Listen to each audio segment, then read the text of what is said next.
We'll call the meeting to order. It's Monday, December 9th of 2024, Stoughton Plan Commission meeting. We do have quorum, and we are in compliance with open meeting laws. So the first item on the agenda would be approval of the minutes from the last meeting. I would entertain a motion to approve the minutes. I'll move to approve. Motion by Caravello. Is there a second? Jordan, second.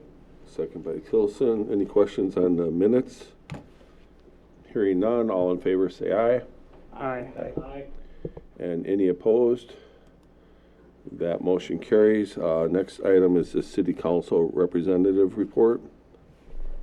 And it looks like at the November 12th council meeting, R150 and O19 of 2024 were both approved, and that's it. All right. Any questions for Alder Caravello? Hearing none, we'll go on item number 6, a conditional use permit for 1025 West Main Street for DES Enterprises, Inc. And Chris, you want to introduce this, or Nick is doing this one? Let Nick do it. All right, are you up to it? I am up to it. Chris showed me how to turn the mic on. So this is an application for a conditional use permit at 1025 West Main Street. The conditional uses being applied for are outdoor display, specifically for vehicle sales and vehicle repair and service maintenance. A little history on the lot. The frontage. I'm losing my. It's okay. So what it is, so what's interesting about this lot, just a little background on it, is the street was actually realigned. So you can see those 3 lots, left the middle one almost landlocked when it was done. And it's relevant because we talk about it later on in the planner's report. So, yep. Yeah, so that's a little bit of background there. Historically, the property appears to be used similarly. It's been vacant and not very operational in the last couple of years. Both uses are compliant as conditional uses based on its zoning as planned business. The applicant has provided a site plan that provides a sufficient number of parking spaces for the use, and that's based on the gross square footage of the building. In terms of landscaping requirements, since the site was developed prior to the landscaping requirements being introduced into the code, there's no landscaping requirements being triggered by this application. If in the future the building footprint were to change, that's something we'd look at in terms of requiring landscaping. But otherwise, conditions for approval, like Chris mentioned, we want to make sure that the lot in the center of this block does not become landlocked due to the history of the street being vacated there. I think both of the lots had been under the same ownership in the past, so there hadn't been an access issue. Then the lot was sold, so there's no easement recorded to allow access in and out. So we want to make sure that, if there's display in the front of that lot for vehicles, that that center lot can still access the right-of-way. Other requirements are that the parking areas are all hardscaped and parking spaces are striped, as well as any conditions added by the Plan Commission. All right. Are there any initial questions? Commissioner Tilson. Thank you, Mayor. So are they planning on using the same, because wasn't the sugar and spice sign they had a sugar and spice sign out front when the cafe was right next to that. And so I know the frame is still there for that location. Are they planning to use that same frame for their outdoor sign? They are, and they've submitted and have had a sign application approved to replace what had been there. If it's the freestanding pole sign that had been adjacent to the highway. Yes. I think Napa, when they were there, had their sign also. Yep, so they'll be utilizing that same space. Okay. Thank you. Mm-hmm. Any other questions? Well, Go ahead, Alder Majewski. I'm wondering, you know, in lieu of landscaping, as it's grandfathered out, so to speak, I'm noticing a rather large median strip on the, that has nothing, that looks rather barren. And I'm wondering if we could require them to purchase a median tree for, like we do for any other home that is basically built, or any property that is being developed. The only potential conflict I see there is that right-of-way is state highway jurisdiction and not city right-of-way. So I'm not familiar with how that process for requiring the terrace tree would apply for a property with frontage on the highway. Such as, like, the trees on the west end, on the east end of town, there are trees in the median? So this is what I'm going to suggest, is that we, I can reach out to Brett. I know that we looked into it. I don't know the requirements, but we could put something in there, like on the conditions, one terrace tree requested, pending approval by DPW or something like that in the conditions. Okay? Thank you. Yeah, I think we might have a meeting tomorrow with the DOT. At least it's on my calendar, but we can check with Brett. We meet with the DOT quarterly on the 51 corridor project. So I would think that would be the time that you would plant something. That portion, though, we don't know when it's going to be completed. It's going to be somewhere between 2027 and 2029, depending on the funding. So I'm not sure if we would put something in now, if it will survive the construction or not, but we could certainly find out. Yeah. Yeah, and we could put it in there as a condition, and I can, at least then we can look into it and have some, I want to say leverage, but you know what I mean. Yeah. Okay. Yeah, the only other thing I would say is we just have to be careful that it doesn't provide visibility issues. Yeah. That's a pretty, well, the area there, it's pretty convoluted to begin with. It's a rather large median, It is. so I don't see that as a problem. Would you be okay with anything other than a tree for landscaping, or you think Well, it should be a tree? I think eventually I'd like to see trees in that large median all the way as far as we can possibly do it. Okay. But if we can leverage some sort of landscaping out of it instead of having so much hardscape, I'd love to see that too. So on the map here, the red box, is that the property owners, or is some of that in the right of way? So that red box is originally where the right-of-way was. Okay. So, and then it got realigned, the curb got put in, because it would have gone up and then turned and then gone over. So, yeah, that's originally where that's why that middle lot is landlocked, essentially. And we're asking that as the first condition, they need to prove that that middle lot has access. So, it's between landowners, but we want to make sure that they're not blocked in, even if they're getting access from the other side, just something in writing.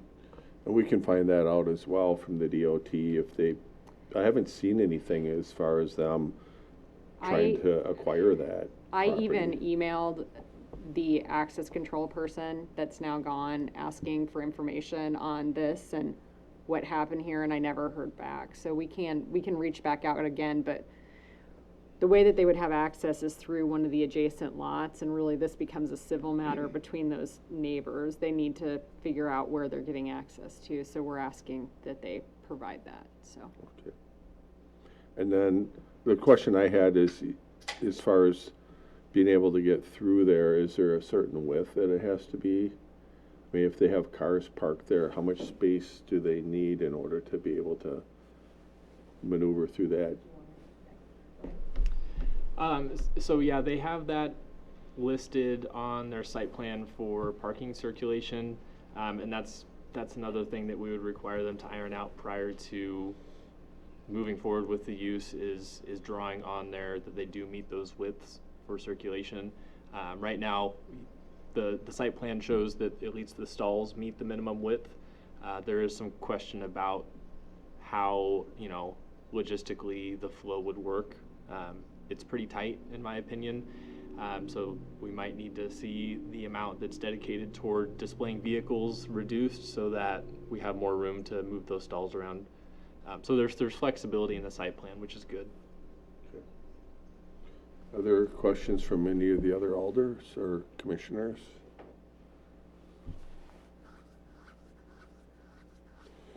Okay, so I think there was a resolution in there. So you're looking for the recommendation on the resolution with the conditions that were listed in it. In addition, something for the landscaping. Is that what I'm understanding? Yeah, if you want to amend it to say 1 tree in the terrace subject to DPW and DOT, something along the lines of that. Are you okay with that, Tom? Mm-hmm. Okay. Okay. I do have another question, though. Okay. You said that the red box was the original right-of-way. Mm-hmm. Was that vacated? Go ahead. So used to be It's all right. with an answer. Yes, it was vacated. Okay. Okay. Any other questions? Otherwise, I would entertain that motion with the additional language on the landscaping.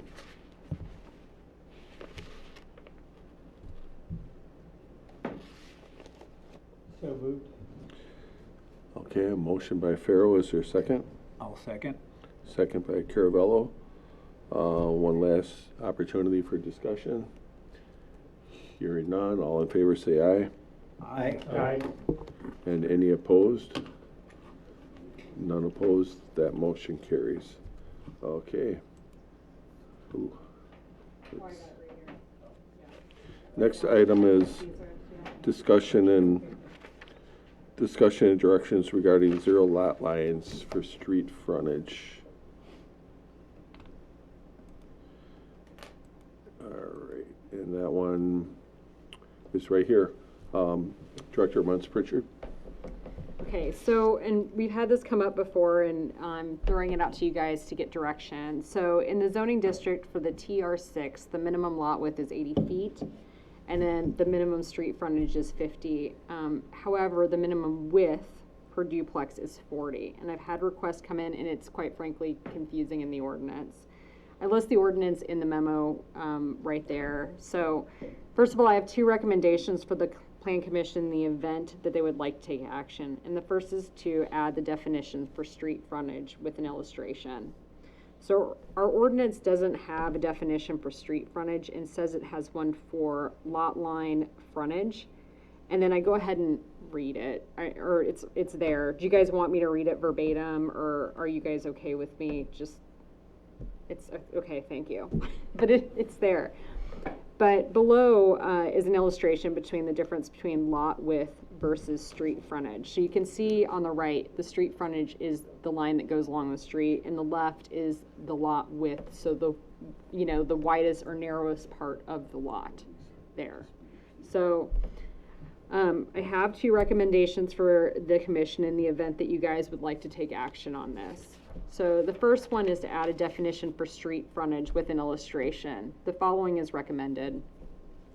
Street frontage. Street frontage is the lot line that runs linear to the street. It measures below the side property line of a lot along the property line that abuts the street for purposes of determining compliance with zoning districts, lots, and building regulations. The frontage of a lot that abuts a cul-de-sac is similarly curved, arterial street may be measured along the required setback line. So this clears up setback line on like bulb streets and curves. It's making it more clear, and then it's showing you where the street frontage is. And I really like illustrations, as everyone here knows.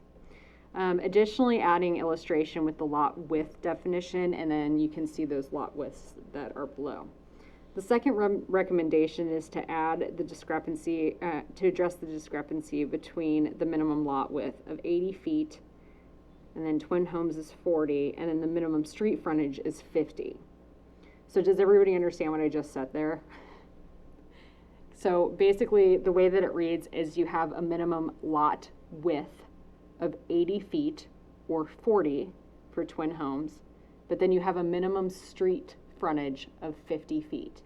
and it has caused confusion. In fact, the first probably 2 weeks I was here, I caught this, and I actually called Rick and asked for determination on how he legally saw this, and he said it needs 50 feet of street frontage to separate a duplex or twin home, and it's 80 feet minimum for the duplex / twin home if it's staying together.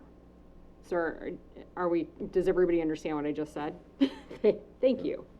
So what I'm requesting is, and this is what I'm looking at for you guys, is the definitions that I have, the 2 different definitions, and is anybody here colorblind that I'm not aware of? Because I've done this before. Okay. So what I'm looking for is we either change the minimum street frontage to 40 feet. So that's the first example. So the 40 feet street frontage matches the minimum lot width.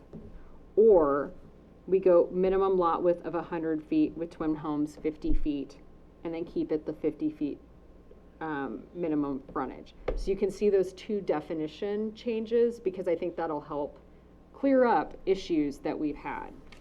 So additionally, what I did is I had our new GIS intern look through.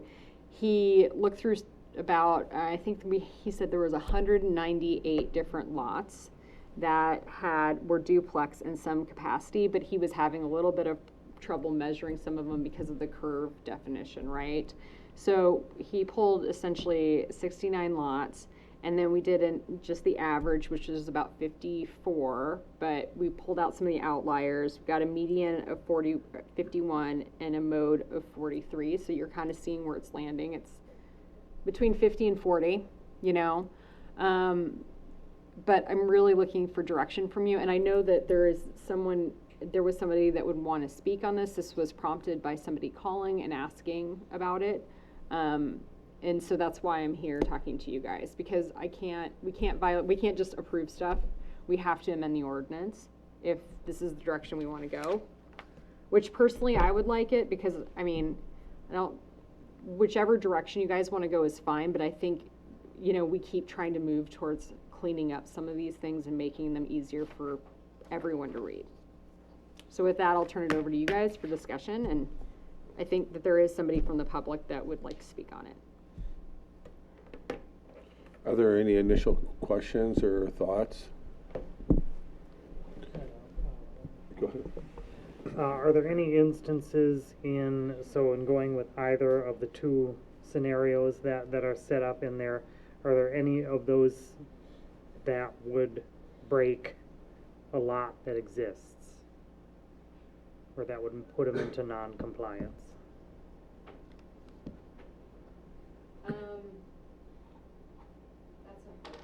So when you say non-compliance, is it like non-conforming?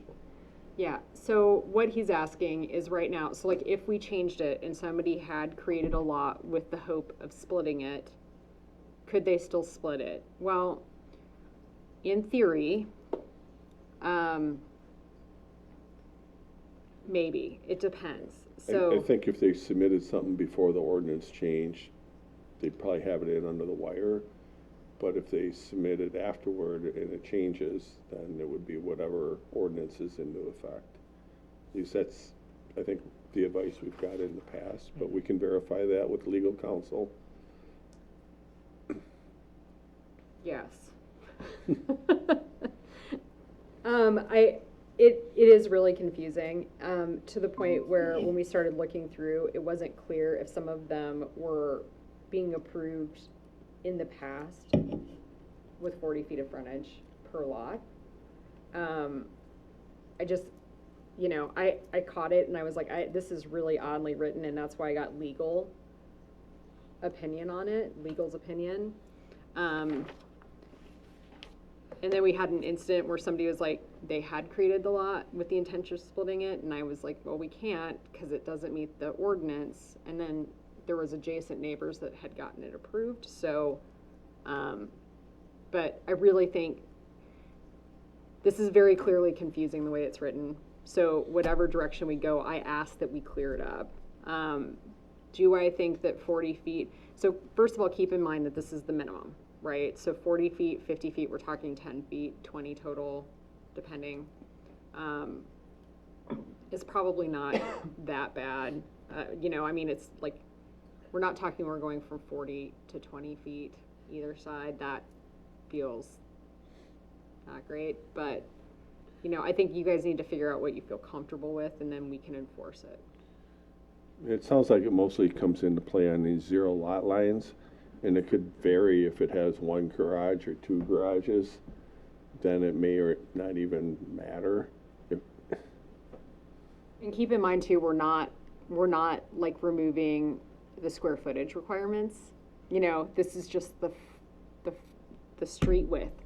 So they still have to meet the minimum square footage requirements of each side of the lot. They have to meet all of those other criteria. We're just looking at the street frontage. Go ahead, Alderman Mayeski.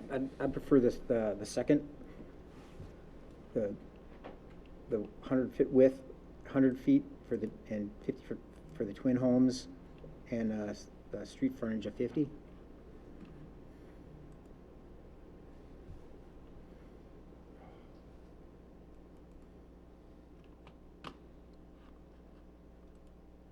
So we'll go with that. I Any think particular reason? I Nobody mean, else is talking, so I'm assuming they all agree with me. is there any particular reason, or you just like I the look think- of that better, or? I think it's not just a better, it's not just the aesthetics, but I think it also gives you, in the future, a little more leeway, there's a little more wiggle room in case something needs to be done. Also, working on those buildings in the future, you got lots next to each other. You got a little more room. Mayor, I know we had some correspondence. Do you have that? Do you have that with you? So that we can, when we open it to public, get it on record? But yeah, I have to look for it. It's not in here though, you're saying, right? Apologize that I put you on the spot like that. That's okay. I can try to find it. Does anybody else have any thoughts about it?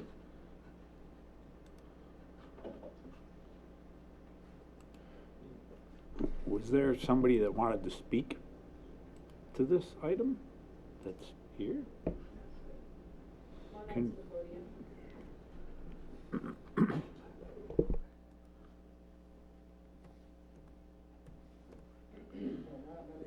You can just push the button there so the red light comes on. There we go. Is that better? Yep. Right. My name's Kevin Urso. We purchased a lot down on Ashbury, down off of by the intersection, and then 51 down there. It was a lot that we came in and rezoned to a TR6 zoning with the idea of putting in a zero lot line duplex. We got it rezoned. We went through COVID. There was delays on that. When we decided to build this year, we did check with the ordinance, and when we read the ordinance, we were following separate sewer, separate water, 40 foot of frontage, 10,000 square foot lot. We were meeting all the requirements as far as we knew. Went ahead and built it, did all the work. The house is up. I sent in my application to have it zero lot lined, and then was told that you guys were changing the rules. Now, the rules I found were on the website, exactly there, what he has on the screen. And that's what we were going by. And then now all of a sudden I'm mixed in the middle here when you guys are changing the rules right kind of in the middle of the game. And this particular property, on the one side of it is a zero lot line, same width. Straight across the street are two other zero lot line duplex, 4 units on the other side. It's conforming for this neighborhood. I think if you want to bump it up to the 50, maybe that's when you're getting into new platted subdivisions or something, but when we're doing infill and we're working inside the neighborhoods, we're matching everything that's in there. And what I hope for is at least to get this one. The application was in before the changes were made, and I just would like to get this thing through.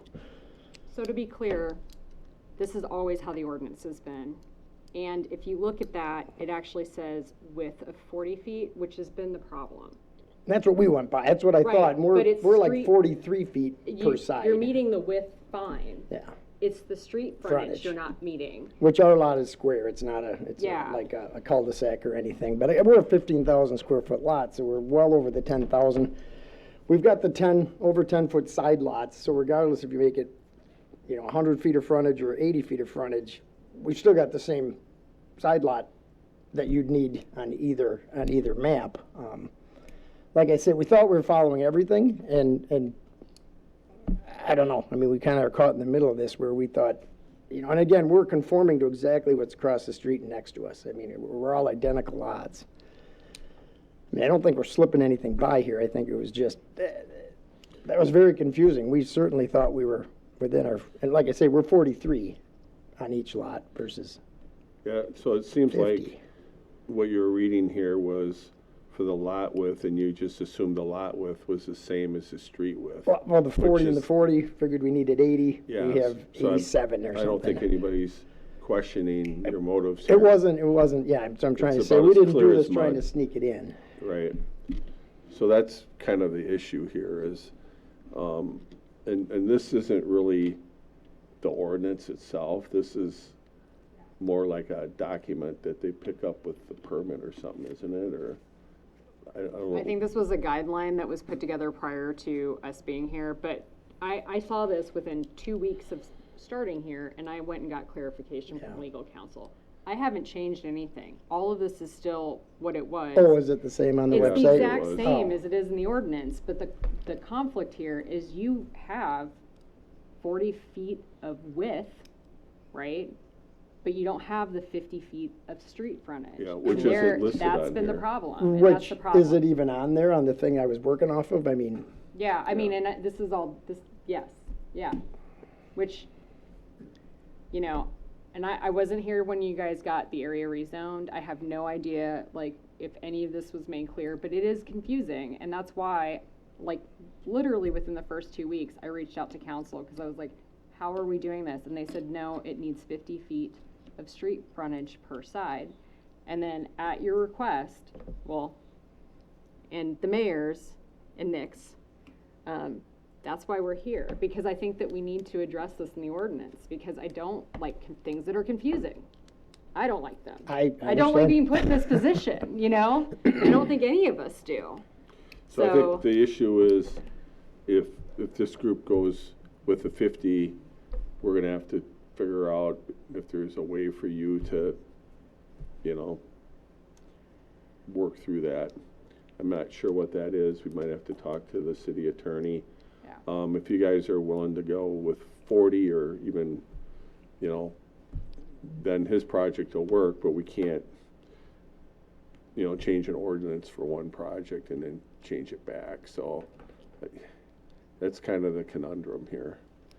And I don't know if there's any other lots out there that would fall into this or not. Certainly not on that road. I think that's the last one. Well, and I'm not sure how the other ones next to us got turned into 0 lot lines along with it, with this ordinance. So they must have been reading it the same way in the past as I was and not catching it like you did when it came through as a request, because they're the same lots. I'm looking at you guys because, you two,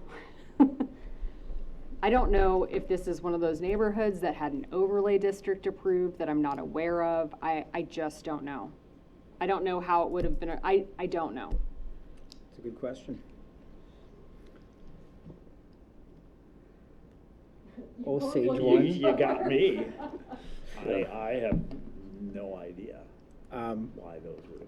So, I'm trying to sort this out. You've already built the building? Oh, yeah, it's done.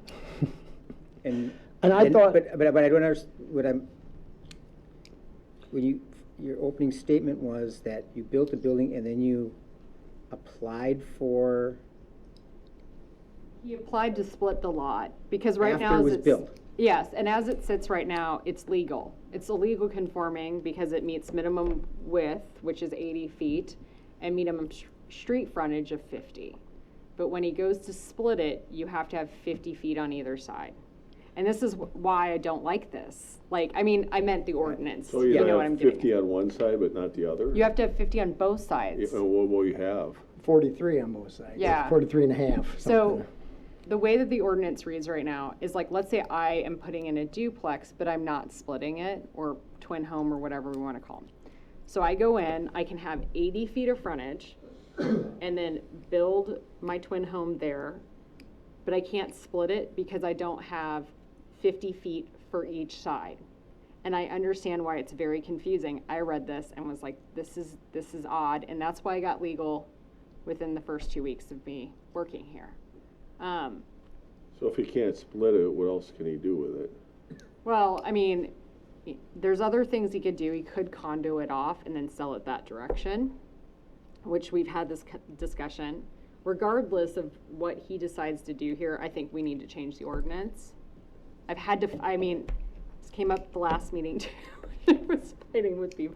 So it's just, it's an adventure. But we can condo it off. You could condo it off and sell it that direction. You could ask for a variance. Variance, you have to prove hardship. In this case, we could look at the fact that stuff around it was signed off on, and I don't know why or how that happened. I don't know the history. I mean, Yeah, I mean, part of the, not issue, but, I mean, I guess I should have applied sooner. We read the rules, we matched our building, and everything we did between the sewer, the water, everything that we did was to do a zero lot line split. We wouldn't have went to that expense if we didn't think we were gonna do it. I mean, it wasn't like a last second thought to do this zero lot line. It was just waiting till the end to go ahead and, it was simply a permit. I was Yeah. told when I called in, it was an application, you guys review it, there's no meeting, it wasn't anything special. that is how it's done, yeah. Right, and we thought we were following everything. I mean, I'm still confused by that. I mean, I see the 40 foot, I think you need 80 foot of frontage for the whole lot. I mean, the lot width. But you understand what the difference. You're right, but I still yeah. think it's been read the other way all this time. Otherwise, those other ones wouldn't be in there like that. This is, you'd have to drive by. It doesn't look like it's too big or out of place. It actually fits right in with the exact neighborhood. I mean, it's not an exception to the neighborhood. It fits right in. I mean, that's the whole idea of what we did. Now, zero lot lining it is going to make it, for the person that wants to purchase it, they not only own the duplex, they own the lot and the land it's on. That's the idea of the zero lot line. Versus condo, you put together docks, there's a whole association, you're shared in both things, you're shared. This way, it's like a townhome almost. That's the idea of the split. I understand that. Yeah, for the reason of a purchaser, Yeah. that gives them more ownership of that building than just condoing something. So, real quick, for the three other existing twin homes that are in this neighborhood, each of them have frontages between 41 and 44 feet, or lot widths and frontages. So, for context for Yeah. what's being requested, that's what's existing currently.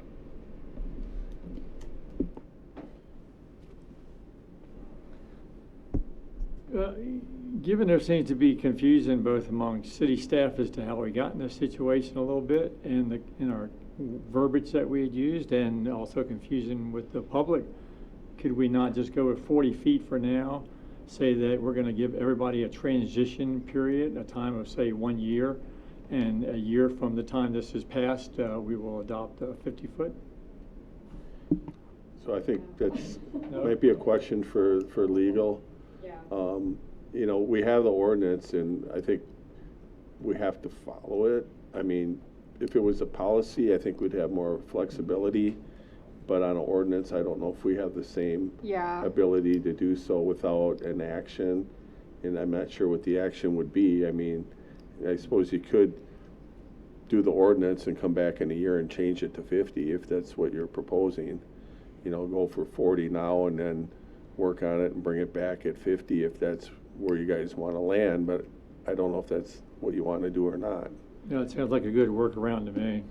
Just basically table it for a year. No, we'd Well, have right now to it's change 50. the ordinance now. Right now I it's mean, 50. Change it, Yeah, okay. it Yeah, has we'd to have to change it to change. 40, and then if you wanted us to come back and change it to 50, we could. Well, Gotcha. It's not how we normally like to do things, but this is an extenuating circumstance. Alder Mayeski. and that's not my concern at all. My concern is that if we change this, we've got this nifty little project called Stoughton Trailers, which has got 30-some acres of multifamily. We're Yeah. going to cram as much as we possibly can into a shoebox. and they're gonna take full advantage of it. So this, Can, oh, sorry, go ahead. hi, this is Joanne. Yeah, I agree, with going with the 50 and the 100 because I think future development, all that we're putting into Stoughton, we need to keep consistency with that. But I do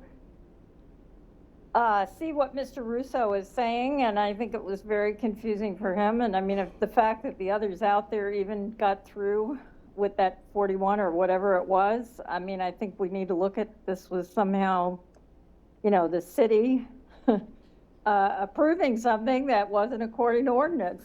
I don't know how it got through, but it did.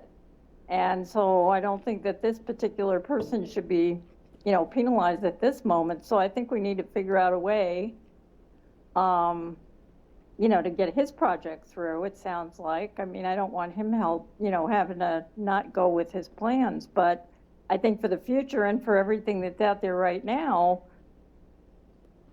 that hasn't been approved and needs to go through approval, I'll put it that way, that it needs to be the way the ordinance reads with the 50-foot. So there's two issues on the table. The first one is we need to amend the ordinance so it's more consistent. And so that is what I'm asking for, and you guys are leaning towards 50. And so as a result, that is what I will bring back to you guys for approval on this. Now we're gonna pivot to what you're talking about. And I'm looking at you guys. There are two options here, and one of them, please don't throw anything at me. Yeah, I know, I'm waiting for it. So the first thing that we can do, and this makes me cringe, is we can go ahead and there's two options. We can essentially do a plan development, and I would like to include all of the lots over there that were approved that maybe shouldn't have been, so we can document how that happened and go through that zoning, okay? Which would mean his could get approved at whatever frontage it was. If this is the direction you want to go, I want to make that very clear. Yes. How many lots are you talking about? I think it's like, is it 6? And the rest are built already. Yeah. Yeah. But it would be nice to document that, and this is a way to document it. The second thing that we could do, which this is going to fall on your court, is that he can apply for a variance. So variance has to prove hardship, and there's a couple different check boxes for variances, but one of them is, I'm just going to call it staff error, and that additional weight is given if there is staff error involved, and that is the cause of the hardship. Now, I don't know that that's the direction that we want to go. I would highly recommend going away from a variance. You know how much I like planned developments, and the fact that that's the direction I'm suggesting should tell you everything.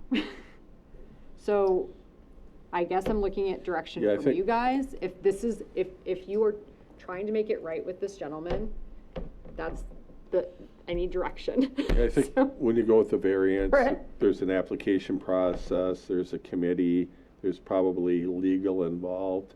It's a lot more complicated than a planned development would be, and probably more costly too. If Chris? that helps. Go ahead, Joanne.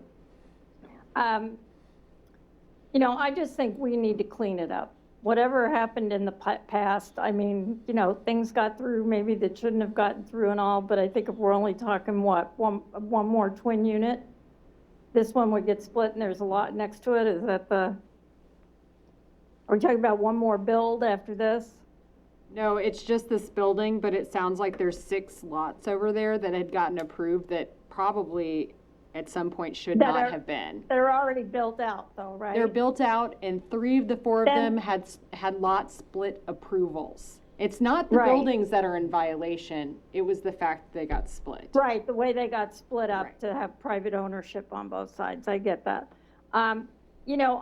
I'm gonna say that I'm in favor then of going the plan development, because I just think that cleans up the history so that we have something on the record, it gets Mr. Russo through, and then we maintain what we want to do for the future. I don't know, maybe I'm being crazy, and people have said that before, but that's kind of where I see it, that, you know, we clean that up with that, and then go ahead and approve the ordinance, or clean up the ordinance, however you want to put it, for the 50 and the 100. Okay. I'm gonna agree with Dorian on that one. I think that that's a good place where you can at least document the sins of the past and have it move forward. Anybody else have any thoughts or concerns about doing that? No, that sounds good to me.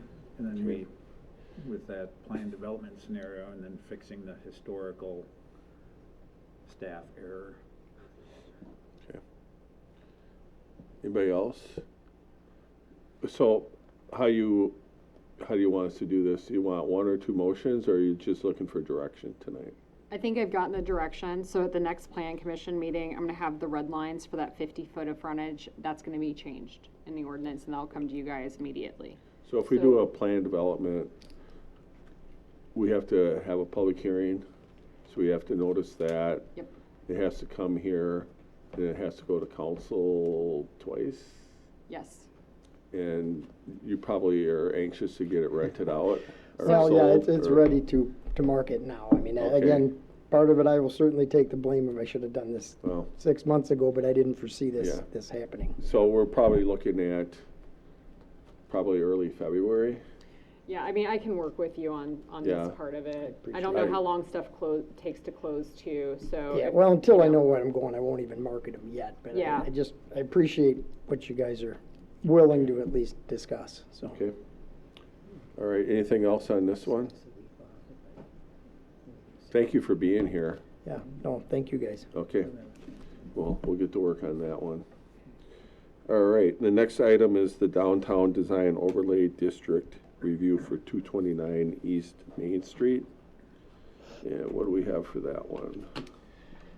Yeah, so this is a review for the downtown design guidelines. Again, this is 229 East Main, Mr. Caravello's property there. Since the property exists within the downtown design overlay district, any exterior alterations, specifically renovations, require approval from the Planning Commission. So that's what we're here to talk about tonight. There are kind of two pieces to the renovation as I understand it. And again, the applicant could elaborate.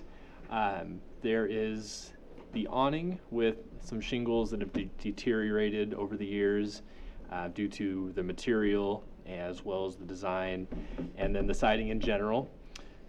So the applicant has a contractor hired, has plans all ready to go, has sample material and colors. They all appear to be consistent with the design of the downtown and what the guidelines do and do not prohibit. So I'm just looking for some direction from Plan Commission to approve or otherwise the request. Alder Mayeski. I'm confused here. Isn't this a landmarks question? It's not a contributing building within the That's downtown not the district. point. It's in the district. So when I read through the notes, Matt made it very, and by the way, this is another set of ordinances that I am trying to clean up. Matt made it very clear, and from our ordinance, that if it's contributing, it goes to landmarks, and if it's not contributing, it goes to you guys. And I don't know if that's been done that way in the past. That's historically how the ordinance is written for landmarks in residential areas. I can't see. Correct me if I'm wrong, there's four of us that were sitting in when the landmarks took over the overlay district. The assumption was that the overlay district was theirs to oversee, not just the designated buildings, but the contributing buildings also. Am I misunderstanding that? That's how I thought I understood it, and So- then we talked about it, and then Chris looked at the ordinance, and Yeah. that's not the way, So, well, then the ordinance is wrong. Yeah, We I'm need not to disagreeing correct with that either. we need to correct it, or we It- need to define whether or not that's how we want it. But the way it's written now, Well, and so it's funny that you bring this up because I have literally marked up the overlay district, and that is going to the landmark. I mean, they have a copy of it and they're discussing it. I can't be at the landmarks meeting on Thursday, but they're strategizing about how to move forward with adopting something. But I mean, it seems very clear that that was what, like, I pulled up Matt's spreadsheets, I went through the documents. Now, if that wasn't the intent, that wasn't the intent. But can I yeah, we ask? talked about this. Right. Because I He- thought he the same came thing. stomping I came my running office. in. This was certainly not the intent. You know why? Why? Because we should not be having this conversation. That was the entire reasoning for changing this over to landmarks, so that this commission was not dealing with the overlay district, Okay. Right. period. No, there's no argument here, but that's not how it was written and authorized. So we have to look at that. You see how Yeah. pleased I am right now? I Yeah, can see I know. that you're super Well, and happy then- right now. I am. So then the other Hey, question. Chris, Go ahead, Duran. I was against passing that because of this very thing, because I didn't think the ones that were non-contributing should necessarily be under landmarks. So that is the way it was supposed to be, is what Tom's saying. Because, I mean, I was not in favor of that. So I know that that's what it was, because that was the argument that came up. So I don't know how it eventually got through council and, you know, written in that way, but the intent when it was brought before us was that everything in the overlay district would be under landmarks. Yeah, I think we all agree on that, at least those that were here. And Chris can only go by what it actually says. Yeah. I mean, the other issue too is there's a fine line between renovations and maintenance.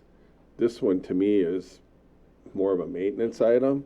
So that's the other That's issue, is should a maintenance item go to either body, or should that be approved administratively? And we need to clean that up too, and maybe define that a little bit better, because we've had more than one instance where somebody that thought they were doing maintenance, and you don't need a permit for maintenance, where the landmarks was upset because somebody was doing maintenance on a building and they didn't like the fact that they were working on an exterior of the building. But under our definition of the building permit, you don't need a permit for maintenance, and the maintenance triggers the building permit, triggers the ordinance. Well, and then I was asked to go do a stop work order on something that we don't have a permit that is required for. Right. So it is a mess, to be quite honest with you. I mean, And we don't want to every day discourage. in my job. It's all Phil's fault, by the Yeah, way. it is. Thanks a but- lot, Phil. But the bottom line is we don't want to do anything that discourages people from Right. Yeah. Yeah. doing their We building, want right? them to improve the, Maintenance. we want the structures to be improved and maintained. Right. So Is it that's gonna kind be changed? I mean, you said materials and whatnot, you've seen the materials or whatever, I mean, is it being significantly changed from what it is now? So the siding material is being changed from cedar to vinyl. The color is changing slightly, I think, to a more or less shade of espresso. But otherwise, the profile of the canopy and the siding is going to remain the same. So the intention, as I understand it from the applicant, is to not have it look or feel any different, but just be able to stand up against the weather better long term. We do have the applicant here. Yes, this is property owner Phil Caravello of 225, 229 East Main Street, as opposed to that other fellow that was sitting over there before. One of the problems with the front of this building that has the kind of sloping roof section over the canopy, I guess we could call it, is it does not get direct sunlight really ever. And there's always been a problem with moisture sitting there, snow sitting there, and if you look at the illustration that's up, the cedar never lasted very well once it was stained or painted. So what will happen is at the, excuse me, there will be siding coming down to the bottom of the window level, and then underneath that, going onto that curved canopy, will actually be roofing material. So that will be asphalt shingle. Everything I would like to do to it is to basically maintain the look of what's there, but just making it more durable while, still fitting into the feel of the downtown area.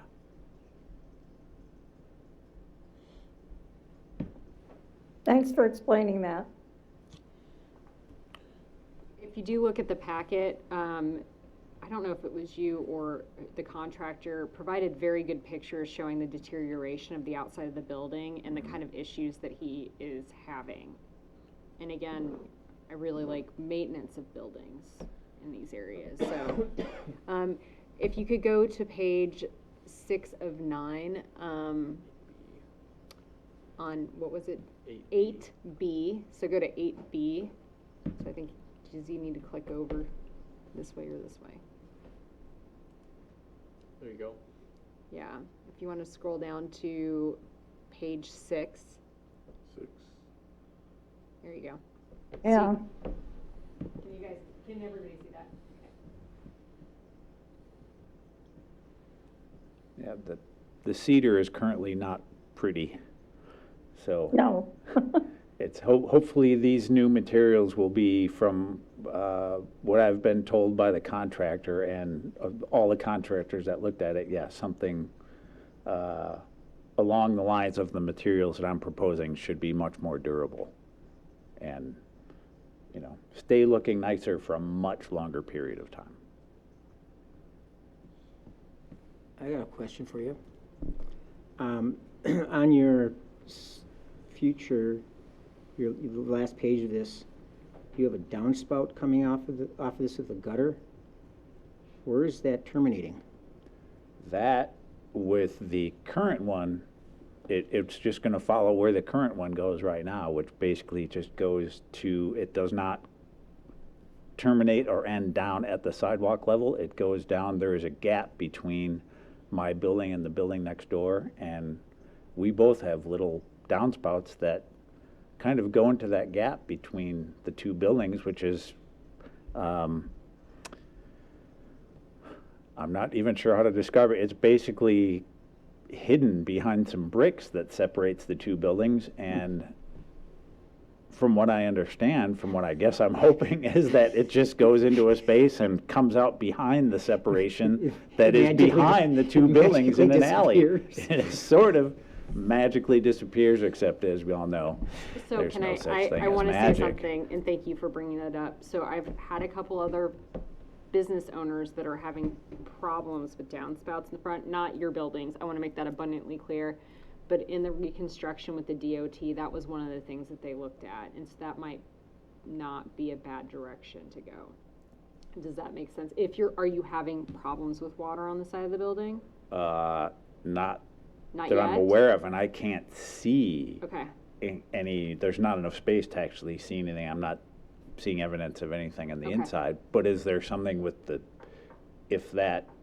reconstruction of Main Street, could that go out? Why don't Forward? we not bore these lovely folks? Okay. But I think that it would be a good idea to, I think it'd be a good idea to maybe speak with Brett and myself and the mayor about that, because I know that there was one other spot and they were able to work it into something else. So it was like, it wasn't going across the sidewalk and freezing and people were hitting pavement, and then it wasn't going back into building. So we might be able to see what we could do. I don't know. That's not a guarantee, but it's an idea. Okay, I'd be comfortable talking about that, yeah. How soon are you trying to get started on this? I'm not sure what their timeline is, I mean, it's winter, so dependent on weather, but I don't have a Okay. solid, has to So get it done by a date. Just wondering if we need to take action tonight, or if you want to work on a few things and then, I would ask that you take action. I don't want to Okay. hold what I consider probably more or less maintenance. Nick has his meeting, he can let the plant, or, landmarks know that this is going, we would let them know anyway, quite Yeah. frankly, but. Yeah, we have to go through the ordinance. I mean, they have drafts right now. All right, so as, let me get this straight. As things stand right now with the ordinance, or with the attorney, or whoever, we, the planning commission, have the authority to approve maintenance on a building that's not contributing. I am currently rewriting this ordinance because it is so unclear and it has conflicting stuff with it in other spaces. But the attorney told you, I read At it least and I went, this is what this says on here. Now, I don't know, from what I'm gathering, that wasn't the intent. no, I'm not worried about Right. intent. I'm worried Right. about when you went to the attorney with the language that's there right now, he gave you the advice that the planning commission has the authority to say a yay or nay on a maintenance issue on a non-contributing building. Is that correct? I didn't go to our attorney because I read it and I went, this is what this says. And then I pulled all of Matt's PowerPoints and looked through all of his information, and it was the way that I interpreted it. Oh, And, I mean, I okay. do this But all from- the time. This is not like, Right, okay. know. I wanted to be clear on kind of, so the assessment of your offices is that we do at this point in time have the authority. well, yes. And the bigger issue in my mind, Well, we don't even have authority on maintenance because it's permitted. I know, and that's, So we don't have authority to do Oh. anything with it. that So has been why the are bigger we- issue. So, Go ahead. So why are we talking about it? So the code currently defines a renovation to include change in color or material. So since that's what the definition encompasses, what Phil's proposing to do is defined as a renovation and not maintenance. So that's another piece that Chris mentioned we need to clean up is what So is that? then- What are we catching so in does that- renovation? So does that require a permit? Well, he would require a permit, like just a general, like, are you talking about like a building permit? Well, I'm just asking how, okay. So- I'm trying to figure out, okay, okay. because So- now it's a renovation, I'm trying to figure out where our authority lies, okay? Right. Because, I mean, I think it's ridiculous that we keep somebody from repairing the building. It sounds like what he's doing is, So we do require Quick, we require building permits for any type of building regardless of its location or historical status. They are required to pull a permit to re-side or re-roof. So Okay, that's right. not special or unique to this case. But the fact that it exists within the downtown district requires that if it is being renovated, which by definition it's being proposed to be Right, renovated, okay. that requires this additional approval. Otherwise, if you own From a home, who? if Yeah. you own a home that, is not historic, does not exist in a district, and you want to re-side or re-roof, it's a simple permit. We'll get you in and out in half a day, and you're doing your project. right, so my question, Nick, maybe you can answer is that who, you said, needs approval? Go further with that. From whom at this point in time? At this point, it's staff's interpretation that non-contributing properties within the downtown downtown historic district require planning commission approval. If All it's a- right, then okay, I don't know if this is, where it'll go in the future, because I was there when the ordinance was tried to be changed, but as of tonight, it sounds like we can approve this or disapprove it. So I'm gonna make an motion to approve. Is there a second? I'll second. Second by Farrell. All right, any discussion? When you guys go to look at your ordinance and figure out the differences between maintenance, renovation, and all those sorts of things, I think one good thing you could have in the maintenance section of it would be like a form, fit, or function test. Form, fit, and function. All right. We talked about it, but All right. Just bringing in, Good. I'm bringing in work stuff. Yeah, yeah, it doesn't sound very scientific, but it does sound Well, like until a you process. get with the FDA, and then they're all about that. All right. Anybody else have any questions or comments? Did you send me the definitions that you guys use for those so I can put them in? Yes. Thank you. All right. All in favor of the motion, say aye. Aye. Aye. And any opposed? All right, that motion carries. I think we know what our future agenda items are. Do you guys have anything? Do you have anything you need me to be looking at for you? I don't believe that we've had anything turned in. I don't think we have. So it'd just be these changes. That might be enough. That's enough. That's fine, that's great. Yeah. Yeah. All right, I would entertain a motion to adjourn. Move to adjourn. Second. Motion by Majewski, second by Schumacher. All in favor, say aye. Aye. Aye. Any opposed? We're adjourned. Thank you.